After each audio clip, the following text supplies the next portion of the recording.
국제 금값이 폭등하다. 또 역대 최고가 난리 났다. 이 말입니다. 사실입니다. 국제 금값이 뭐 이렇게까지 올라가나 싶을 정도로 진짜 많이 올라갑니다. 지금 트로이 온스당 2470.6달러까지 올라갔습니다. 이게 뭐 올라가는 게 끝이 없는 것 같아요. 일반적으로 천정이라고 있잖아요. 그죠? 근데 그 천정이 없는 것 같아요. 일반적으로 정상이라고 있거든요. 그 정상이 없는 것 같아요. 정상이 올라가면 또다시 쌓아가면서 정상에 올려놓고, 정상에 올라가면 또다시 쌓아놓고 정상에 올려놓고, 최고가 경신을 계속 해간다는 뜻입니다. 이 정도면 여러분 금값이 진짜 장난 아닙니다.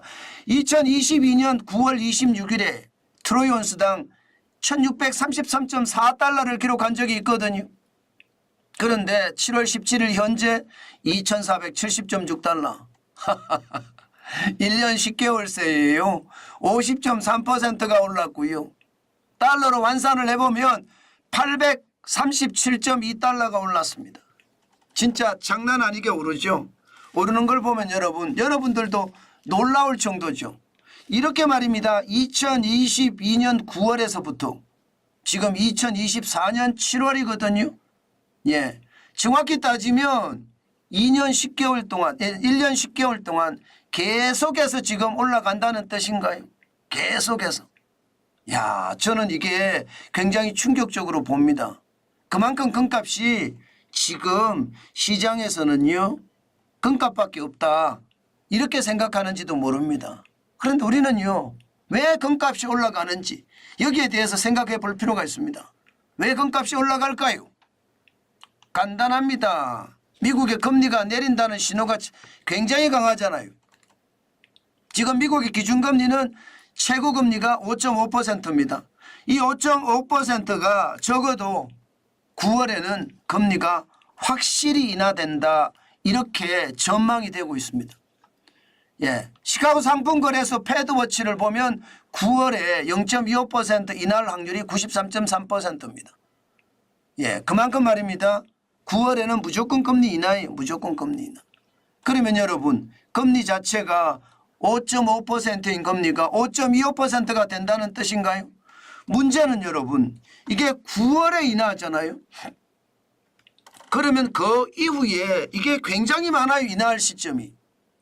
11월에도 있고 12월에도 있습니다. 그러면 지금대로라면 미국의 중앙은행이 기준금리를 한 번만 올린다, 한 번만 내린다 이렇게 이야기를 했는데 한 번이 아니라 두 번을 내릴 수도 있다 이런 생각이 드는 겁니다. 두 번을 내릴 수도 있다. 금리 인하가 두 번이 일어나면 상대적으로 금값은 어떻게 됩니까? 올라가죠. 금리 인하를 하면요. 돈을 푼다는 의미니까 돈의 가치는 떨어지죠. 돈이 많아지니까 통화량이 늘어나니까. 그러면 실물의 가치가 올라갈 거 아니에요. 그럼 실물의 가치 금이라는 건 계속 올라가는 거죠. 지금 그렇게 올라가고 있는 겁니다. 그 정도로 말입니다.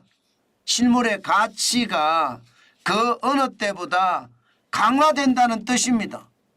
그러니까 금리는 내린다의 방점이 있는 거죠. 여기에다가 실질적으로 금리가 내리고 있습니다. 10년물 국채금리를 보면 7월 16일 현재 4.166%까지 떨어졌습니다. 지난 4월 25일에 4.704%였거든요. 6월 5일에도 4.277%입니다. 그런데 이 10년물 국채금리가 4.166%까지 떨어졌으니까 지금 금리는 내린다는 이야기가 지금 시장에는 파다합니다. 아니 파다한 정도가 아니라 내린다예요. 내린다. 금리가 내리면 금값은 오릅니다. 당연히 오릅니다. 게다가 앞으로 더 내릴 수 있다는 이야기도 물가가 잡혀가거든요. 물가가. 지금 6월에 미국 소비자 물가는 3.0%로 5월에 3.3%보다 떨어졌습니다. 시장의 예측치보다도 떨어졌고요. 목표 물가가 2%인데 점점 이대로 가면 목표 물가 2%에 수렴한다는 뜻인가요? 목표 물가에 수렴을 하니까 금리는 더 내릴 수 있는 요소잖아요. 더 내릴 수 있는 요소가 결국 말입니다. 제가 봐서는 9월에만 내리는 것이 아니라 이게 뭐 11월이나 12월 중에도 미국의 기준금리는 내릴 수 있다는 뜻이 됩니다. 그렇게 되면 여러분 금리를 한 번 내린다가 아니라 두 번 내린다가 되는 건가요? 심지어 시장에서는요 3번 내린다는 이야기까지 나옵니다. 3번. 시장에서 3번까지 내린다고 이야기가 나오니까 이것은요 뭐 당연하게 실물은 폭등한다. 그중에 실물의 대표적인 지수가 금인데 금이 그만큼 많이 올라간다는 뜻입니다. 지금 여러분 비트코인도 지금 엄청나게 올라가잖아요. 개당 58,000달러까지 떨어졌던 게 지금 62,000원 63,000 64,000달러까지 쭉쭉쭉쭉 계속 올라가고 있는 것 아닌가요? 이게 말입니다. 금값이 그만큼 많이 내린다는 신호가 와 있으니까 지금 계속 내려간다 그렇게 생각하는 겁니다.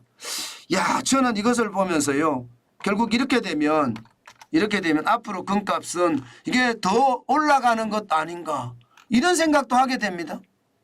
당연히 지금 그렇게 생각할 수밖에 없을 겁니다. 아니 비트코인이 64,000달러까지 올라가는 걸 보면 금값도 지금 여기서 멈출 것이 아니라 더 올라갈 수도 있다는 이야기가 되는 거예요. 금리를 인하할 때 경제 자체가 경착륙이 아니라 연착륙이 일어난다? 그러면 여러분 제가 보기에는 금값은 더 올라갑니다. 금리를 내리면 돈을 푼다는 이야기인데 여기에다가 트럼프 대통령이 지금 대선에서 굉장히 우세를 유지하고 있거든요. 트럼프 대통령의 경제 공약 중에 경기 부양 정책이 있습니다. 돈 푼다는 이야기거든요. 그렇게 되면 금값은 더 올라갈 수 있는 그런 개연성이 굉장히 높아지겠구나. 진짜 무섭습니다. 저는 무섭다는 표현 외에 다른 표현이 없는 것 같아요. 저도 언론에서 특히 경제 분야에서 저는 오랫동안 기자 생활을 했는데 이런 경우는 전 처음 보는 것 같아요. 이렇게 오래 장기간 동안 사상 최고치를 계속 경신하는 건 본 적이 없는 것 같습니다. 그 정도로 말입니다. 올라가고 또 올라갑니다. 저는 반드시 말입니다. 금값이 올라가는 것은 현재 기준으로 보면 올라갈 수 있는 확률이 더 많다는 것. 반드시 우리가 생각을 해봐야 되고요. 저는 더 중요하게 보는 게 있습니다. 물론 경계감을 가지고 봐야 된다는 이야기로 제가 먼저 말씀을 드리면서 금리를 내린다는 것 우리가 잘 생각해 볼 필요가 있습니다. 금리를 내린다는 것은 경기 침체가 올 수도 있다는 이야기예요. 경제가 연착륙이 되면 다행이지만 경착륙이 되면 어떤 일이 벌어질까요? 저는 반드시 우리가 생각해야 될 것은요. 금리를 내리는 것은 경제가 나쁘기 때문에 금리를 내리는 겁니다. 그게 원천이에요. 그래서 경기 부양을 시키겠다는 뜻이 그잖아요. 그렇기 때문에 반드시 우리는 경제가 경착륙이 될 수 있는 확률도 반드시 점검을 하면서 경계감을 가지고 가야 됩니다. 그래야지 우리가 금값에 대응도 할 수가 있고요. 비트코인 가격에 대응도 할 수가 있습니다. 시장은 그 어느 때보다 사실 저는 살얼음판으로 보거든요.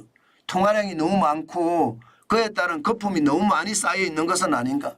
돈의 가치가 그만큼 떨어진 것은 아닌가. 저는 그렇게 생각을 하면서 시장을 봅니다. 늘 말씀을 드렸지만 금에 대해서는 항상 경계감을 가지고 보시고요. 또한 말입니다. 지금 금을 사야 되느냐 말아야 되느냐 이런 이야기를 한다면 저는 여러분들에게 사상 최고치까지 올라간 금은 사는 것이 아니다. 금을 살 때는요. 일반적으로 경제가 좋을 때 삽니다. 경제가 좋을 때는 금값이 떨어지거든요.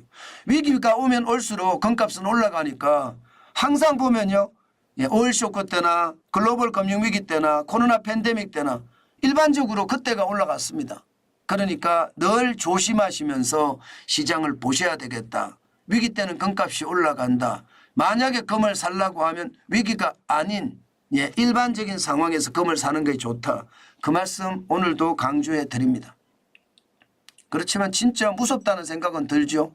금값이 지금 인정사정 없이 움직이니까 아무래도 무섭다는 생각이 들 수밖에 없을 겁니다. 아마 어느 누구도 지금 금값을 보면서 무섭지 않다 이렇게 생각하는 사람은 잘 없을 거예요. 워낙 많이 올라가 있으니까 거기에 대한 불안감도 크고요. 늘 그 불안감은 언제든 말입니다. 엄청난 저는 악재로까지 커질 수 있다고 생각을 하거든요. 그렇기 때문에 여러분 시장을 너무 급하게 그리고 단순하게 저는 시장을 보지 마시고요. 좀 강력하게 봤으면 좋겠습니다. 살얼음팔이라는 전제를 가지고 시장을 보는 것 굉장히 중요하겠다. 그 말씀 오늘도 강조합니다.